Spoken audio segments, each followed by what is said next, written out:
Hi everyone and welcome back to another video. So if you are tired of episodes starting automatically while watching on Prime Video, turning off autoplay next episode gives you full control over your viewing experience. In this guide, I will show you step by step how to turn off autoplay next episode on Prime Video in 2026 quickly and easily. So first thing, open Prime Video settings, like open the Prime Video app or website. Okay, go to your profile or account. Okay, the profile icon here. You are now in your account settings. Okay,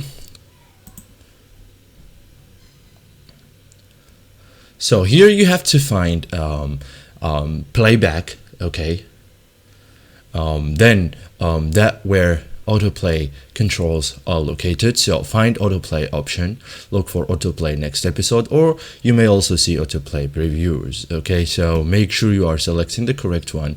Turn off autoplay. Okay, toggle autoplay next episode to off. Episodes will no longer play automatically. Okay, so after that, save changes if needed. Okay, some devices save automatically, others may require confirmation. Your preference is now updated. Okay, so there are some common mistakes that happens, like turning off previews instead of next episode, changing settings on one device but not synced yet, not saving changes on web, confusing profile settings with device settings. Okay, or accepting instant change without refreshing. Okay, so always double check the correct toggle. Okay, so thank you guys for watching this video and see you in the next tutorial.